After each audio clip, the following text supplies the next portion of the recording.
Nobody chains up someone who isn't dangerous.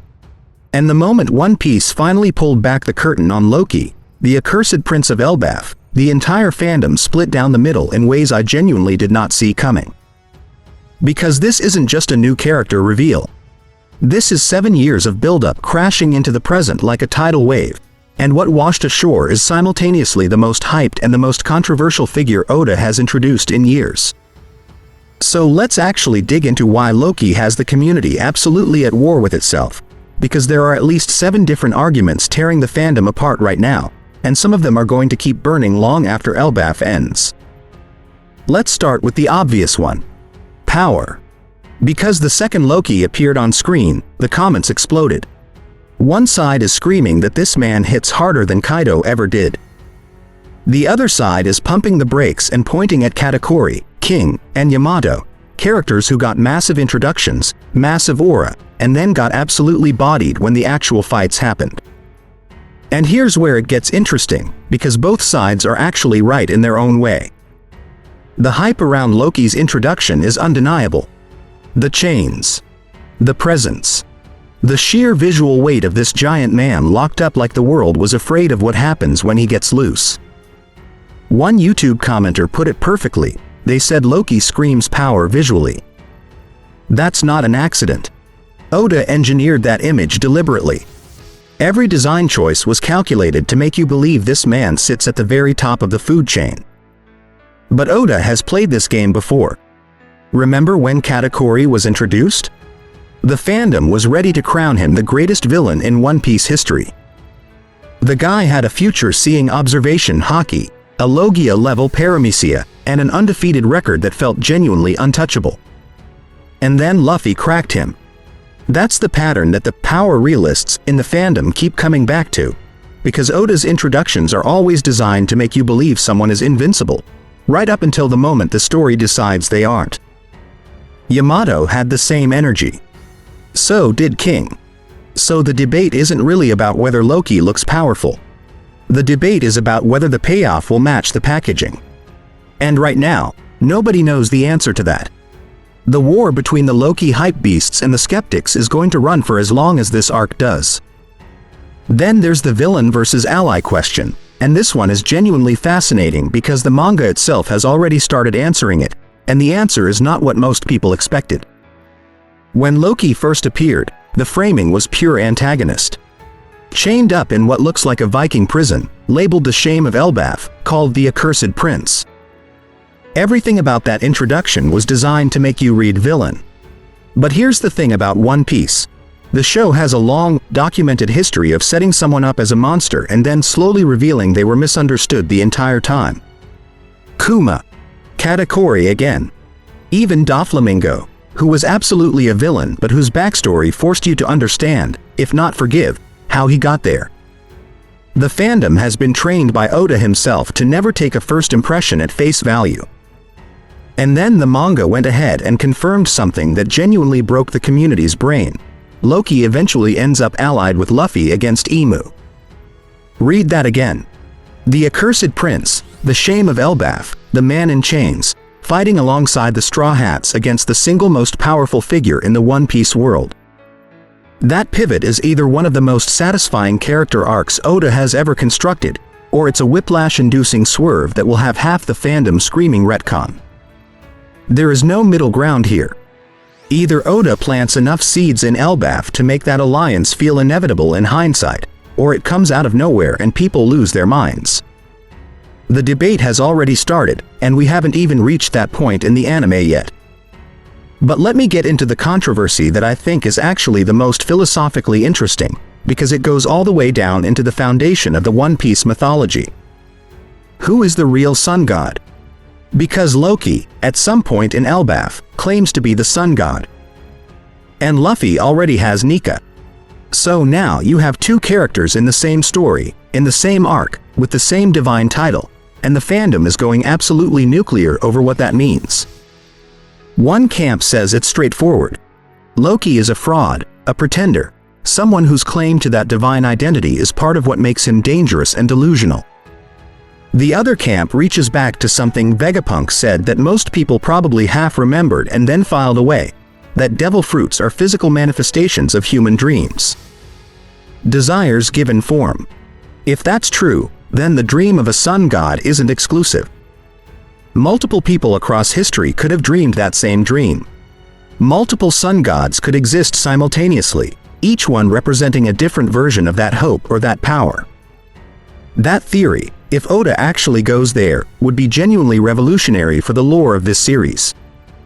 It would mean Nika isn't a singular divine figure but a recurring archetype, something that rises and falls across generations, tied to whoever carries the dream most completely at that moment.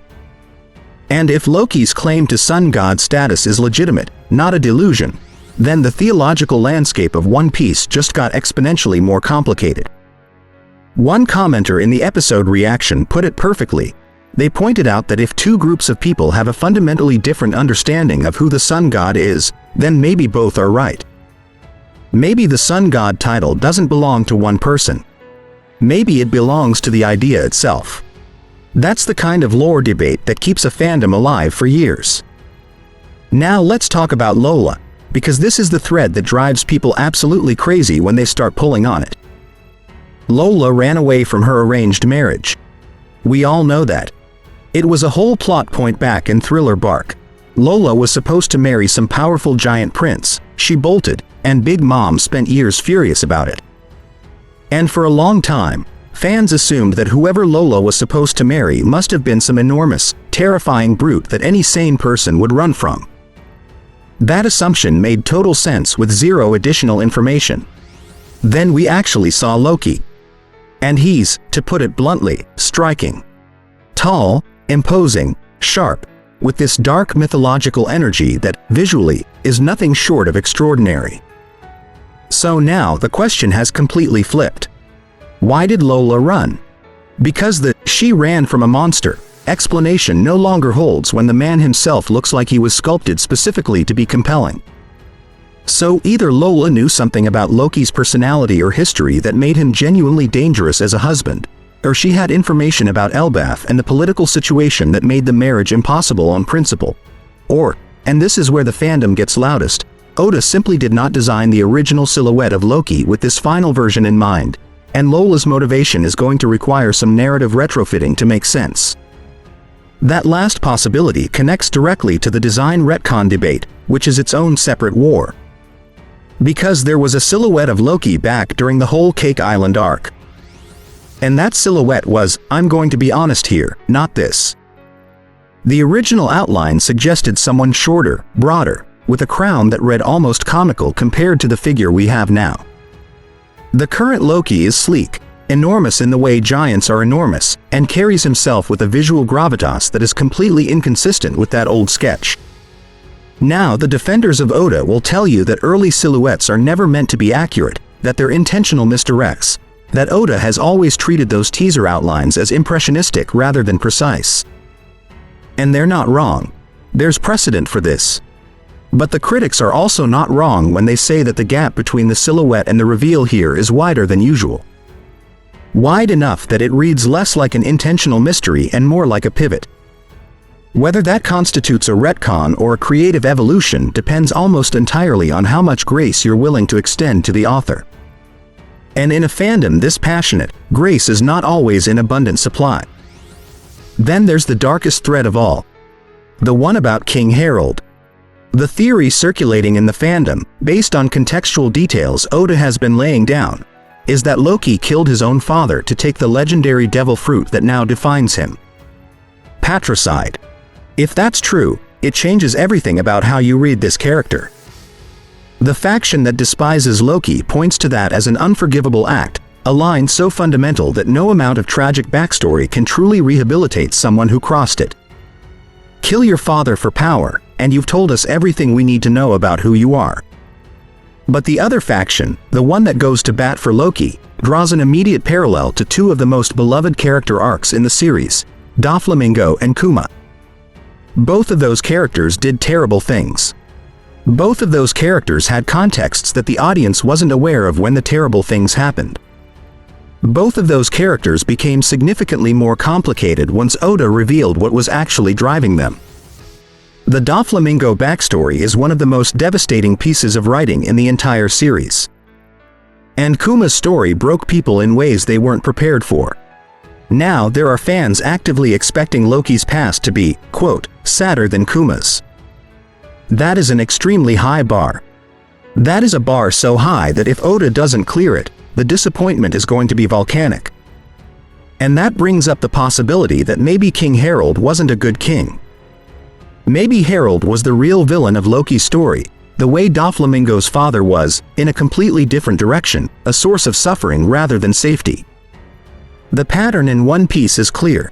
The characters who seem most monstrous on the surface are often the ones whose origins reveal the most profound institutional failures, the ways that power structures crush the people inside them even from within their own families. If Loki was forced into killing his father, if he had no other option, if Harald was genuinely dangerous and Loki was the only one willing to end it, the fandom that currently calls him irredeemable will pivot instantly. That's not weakness on their part. That's how good storytelling works. It earns the turn. Which finally brings everything back to Emu. Because there is a detail sitting in the manga right now that almost nobody is giving enough weight to. Emu smiles when looking at Nidhogg, the monstrous creature tied directly to Loki's mythology and power. Why does the most powerful and terrifying ruler in the One Piece world react to Loki's associated creature with what appears to be pleasure or recognition? That smile is not incidental. Oda does not draw meaningless expressions on Emu. Every panel involving that character is loaded. The smile suggests a connection, not warmth, not affection, but something darker. Familiarity, maybe. Recognition of something expected. The possibility that Loki and Emu have a history that predates the arc we're currently watching, or a dynamic that runs parallel to Luffy and the world government in ways we haven't fully mapped yet, is one of the most genuinely unsettling lore implications in recent chapters. And it's one that the fandom has barely begun to excavate. If Loki is somehow tethered to Emu, whether through ancient history, through the mythology of Elbaf, through the nature of his devil fruit, or through something even more fundamental about the cosmic architecture of the One Piece world, then his role in the endgame becomes something far larger than one arc's antagonist or ally. He becomes a piece in the final puzzle. Someone whose existence has implications that extend all the way to the throne room at Mariojoy, all the way to whoever or whatever Emu actually is, all the way to the resolution of a story that has been building for over 25 years. Here's what I keep coming back to, though. The real question, the one underneath all of these debates, all of these wars, all of these theories, is actually pretty simple. Does Loki deserve the hype? And I want to be precise about what that means, because it's easy to misread the question. It's not asking whether Loki will be the most powerful character in the series. It's not asking whether his backstory will be the most tragic. It's not even asking whether he'll be the best villain, or the most compelling ally, or the most visually impressive giant in Elbaf. The question is whether, when all of it is said and done, when Elbaf reaches its conclusion and the dust settles, the character of Loki will feel like he justified the 7 years of build-up that preceded him. Whether the investment the fandom made in anticipating this reveal will pay off in a way that feels earned. If the answer is yes, if Oda sticks the landing, gives Loki the depth and the moments and the arc resolution that his introduction demands, then we're looking at one of the great character introductions in this series. The kind of character that people will still be writing essays about a decade from now. The kind of villain, or anti-hero, or reluctant ally, or whatever Loki ultimately becomes, who gets compared to Doflamingo the way Doflamingo gets compared to the best antagonists in anime history. That's the ceiling. That's what a perfect execution looks like. But if the answer is no, if the backstory lands flat, if the power level debates never resolve into anything satisfying, if the alliance with Luffy comes out of nowhere without sufficient groundwork, if Lola's reason for running turns out to be disappointingly mundane, if the Emu connection gets dropped or explained away, then Loki joins a different, more painful list. The list of characters who arrived with everything going for them and somehow left without making the dent they were supposed to make. That list exists in this fandom. Those characters are remembered, but not fondly. They're remembered as what could have been. As the gap between promise and delivery. As proof that hype, no matter how carefully cultivated over years of silence and mystery, cannot survive a weak payoff. The fandom knows this.